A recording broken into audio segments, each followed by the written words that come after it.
আসসালামু আলাইকুম। প্রিভিউতে যে ভিডিওটা দেখছেন আজকে আমি আপনাদেরকে শেখাবো কিভাবে এই ভিডিওটা এডিটিং করবেন। সো বন্ধুরা, পুরো ভিডিও জুড়ে আমি আছি সাকিব, আপনারা দেখতেছেন সাকিব টেক 360। আর হ্যাঁ, ভিডিওতে যদি এখনো লাইক দেননি অবশ্যই ভিডিওতে লাইক দিয়ে বসে পড়েন ভিডিও দেখতে। আর যদি চ্যানেলটিকে সাবস্ক্রাইব করে না থাকেন অবশ্যই চ্যানেলটিকে সাবস্ক্রাইব করে পাশে থাকা বেল আইকনটি অন করে দিবেন। চলে যাক, নতুন ভিডিওতে যাওয়া যাক। সো বন্ধুরা, প্রথমে আপনারা ভিডিও শ্যুট করে নেবেন। ভিডিও শ্যুটটা কীভাবে করবেন সেটাও আমি দেখাই দেবো, কিন্তু আমি তো ক্যামেরার মধ্যে দেখানো পারবো না, সেই জন্য এই তো আমার এই যে ওয়াল স্ট্রেট করা, এই তো ফার্স্টে এরকম একটা শ্যুট নেবেন। শ্যুট নেওয়ার পরে সামনে আগাবেন, আগাওয়ার পরে শ্যুটটা নেওয়ার পরে এরকম একটা শ্যুট সুন্দর করে নিয়ে নেবেন। আমি আবারও দেখে দিচ্ছি, এরকম একটা শ্যুট নেবেন, নেওয়ার পরে আগিয়ে নেবেন। নেওয়ার পরে এটাকে সুন্দরভাবে, ভিডিওটা সুন্দরভাবে করবেন। যত সুন্দর হবে তত ভিডিওটা ভালো হবে, ভিডিওটা তত সুন্দরভাবে ভালো হবে। তারপর এখান থেকে আপনারা চলে যাবেন ক্যাপকাট নামক একটি অ্যাপসে। ক্যাপকাট অ্যাপসে চলে যাবেন। ক্যাপকাট অ্যাপসে চলে যাওয়ার পরে ওয়েট করবেন একটু, প্লাস আইকনে ক্লিক করবেন, নিউ প্রজেক্টেড ক্লিক করার পরে যে ভিডিওটা এখান থেকে সিলেক্ট হয়ে যে ভিডিওটা শ্যুট করছেন সেই ভিডিওটাতে ক্লিক করবেন। সেই ভিডিওটাতে ক্লিক করার পরে ভিডিওটা অ্যাড করে নেবেন। ভিডিওটা অ্যাড করে দেবেন। ভিডিওটা অ্যাড করার পরে এখান থেকে আপনি ভিডিওটার সাউন্ডটা একদম আপনার অরিজিনাল সাউন্ডটা একদম কমিয়ে দেবেন, জিরো করে দেবেন। জিরো করে দেওয়ার পরে এখান থেকে দেখতেছেন, এখান থেকে আপনি এই যে চালু করে যখন এই যে এখানে যে যখন ঠ্যাংটা উপরে উঠবে তখন একটু কেটে দেবেন। কেটে দেওয়ার পর একটু জুম করবেন, শেষ। কেটে দেওয়ার পর সুন্দরভাবে যখনই কেটে দেবেন তখন এই যে পর্যন্ত কেটে দেবেন, সুন্দরভাবে দেখে নেবেন। আর হ্যাঁ, ভিডিও লাস্টে কিন্তু এই যে লোগোটা কেটে নেবেন। তারপরে এখান থেকে কেটে দেওয়ার পরে এই তো এখানে এই যে দেখতেছেন, এবার এখানে কি করবেন, এই যে কপি অপশনে চলে যাবেন। লাস্টের লেয়ারটাতে কপি করে নেবেন। লাস্টের লেয়ারটা কপি করার পরে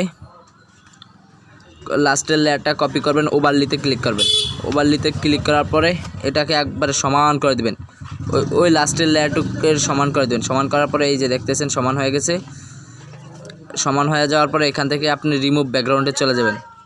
এই রিমুভ ব্যাকগ্রাউন্ডে চলে যাবেন। এই দেখেন ব্যাকগ্রাউন্ডটা রিমুভ হয়ে গেছে, আমার ব্যাকগ্রাউন্ডটা রিমুভ হয়ে গেছে। এখান থেকে আবার এটাকে সাইড করে আপনি সাইডে রেখে একটু জুম করে নেবেন, একটু বেশি বার করবেন না, একটু এইভাবে সুন্দর করে জুম করে নেবেন আগে ভাগে করে। তারপর এখান থেকে আমি একটু চালিয়ে দেখি ভিডিওটা কেমন হয়েছে। এই তো দেখতেছেন সুন্দর হয়েছে, দুজনে দেখা যায় লাগছেন দুজন হাঁটছে, কিন্তু না, আপনি একটু মনের মতো একটু এই আগে পিছিয়ে করে দেবেন। আগে পিছিয়ে করে দেওয়ার পর আমি এখন প্রথম থেকে ভিডিওটি চালিয়ে দিচ্ছি। এই দেখতেছেন সুন্দর হয়ে গেছে, চালিয়ে দিয়েছে, অসাধারণ হয়ে গেছে। এখন আপনি এখান থেকে যে মিউজিকটা অ্যাড করবেন, সর্বপ্রথম মিউজিকটা অ্যাড করবেন। মিউজিকটা অ্যাড করার জন্য এই সাউন্ডে চলে যাবেন। সাউন্ডে চলে যাওয়ার পরে এখান থেকে প্লাস আইকনে ক্লিক করবেন, এক্সট্রা ফ্রম। তারপর আমি একটা এই মিউজিকটা অ্যাড করে নিলাম। দেখি আমি মিউজিকটা অ্যাড করে নিলাম। যখনই বাদ্যটা বাজবে, ডোলের বাদ্যটা বাজবে তখনই শুরু করে দেবেন। এই তো আমরা দেখেন এইখান থেকে সুন্দরভাবে ভালো করে আগে দেখে নেবেন যে এখানে এই যে লেয়ারটা সুন্দরভাবে কাস্টমাইজ, এই লেয়ারটা কিন্তু আগে পরে চলে যাবে। সো আপনি একটু কষ্ট করে এই যে লেয়ারটা আবারও ঠিক করে নেবেন, দ্বিতীয়বার একটু ঠিক করে নেবেন। দ্বিতীয়বার একটু ঠিক করে নেবেন। দেখা যাক, দেখতে অনেক সুন্দর হয়ে গেছে। এখানে পুরো ভিডিওটি এডিটিং হয়ে গেছে। ভলিউমটা কমিয়ে দিচ্ছি, দেখেন খুব সুন্দরভাবে এডিটিংটা হয়ে গেছে।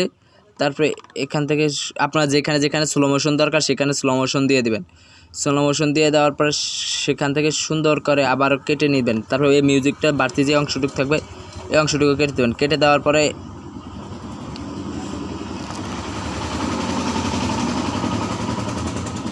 আমি বাড়তি অংশটুকু সিলেক্ট করে কেটে দিলাম। কেটে দেওয়ার পর আমি আবার একটু প্লে করে দেখাচ্ছি, দেখতেছেন হয়ে গেছে অনেক সুন্দর। তারপর যদি আপনাদের জুম করা লাগে আপনারা অবশ্যই জুম করে নেবেন। তো আমি আর জুম করা লাগবে না, তো আমি জুম করব না এই জন্য। তারপর এখান থেকে এক্সপোর্টে ক্লিক করবেন। এক্সপোর্টে ক্লিক করার পর ভিডিওটা এক্সপোর্ট হয়ে যাবে।